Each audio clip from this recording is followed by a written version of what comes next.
ఏమైంది ఇప్పుడే ఆడుతున్నా గట్టిపళ్ళు? ఏం లేదురా, పొద్దున్నే కూలోళ్ళు వచ్చేది ఉంది, చిన్న పనులు ఉంటే చేస్తున్నా. పొద్దుడు దాకా నువ్వు ఉండాలిగా.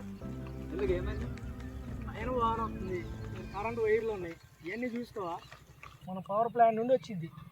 ఈ వర్షాకాలంలో గొడుగులు కానీ పార్లు కానీ ఇనప వస్తువులు వేడితైనా కానీ వర్షాకాలంలో పని చేయకూడదు. ఇది తెలియక చాలామంది రైతులు చనిపోతున్నారు. అది నీకు ఇంకా అర్థం కావట్లా. ఎందుకు చనిపోతున్నారా కళ్యాణ్? నీకు తెలియట్లా. ఎంతోమంది రైతులు ఈ వర్షాకాలానికి ఈ ఇనపై పట్టుకొని వస్తారు. దానివల్ల ఈ కరెంటు వైర్ల నుండి వాడికి షాక్ కొట్టిద్ది, వాటి నుండి మనకు షాక్ కొట్టిద్ది. అట్లా ఎంతోమంది చనిపోతున్నారు ఈ వర్షాకాలంలో. మనం ఎన్నో వీడియోలు చూసినాం. కొంచెం అర్థం చేసుకొని ఈ రైతులందరూ ఈ వర్షాకాలంలో చాలా జాగ్రత్తగా ఉండాలి. అది ఎప్పటికైనా అర్థమైందా? ఆ గొడుగు మూసి ఇంటికి పోదాం చిన్న చెల్లె, ఏం కాదు వాన తడితే. సరేరా కళ్యాణ్.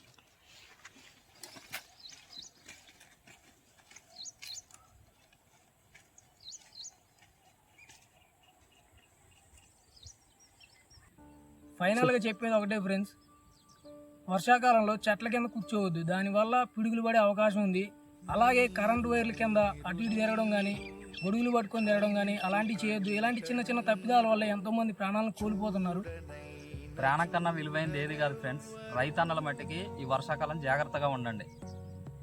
ఈ చిన్న వీడియో మీకు నచ్చినట్లయితే మా channel eagle Telugu vlogs like చేయండి, షేర్ చేయండి, సబ్స్క్రైబ్ చేయండి.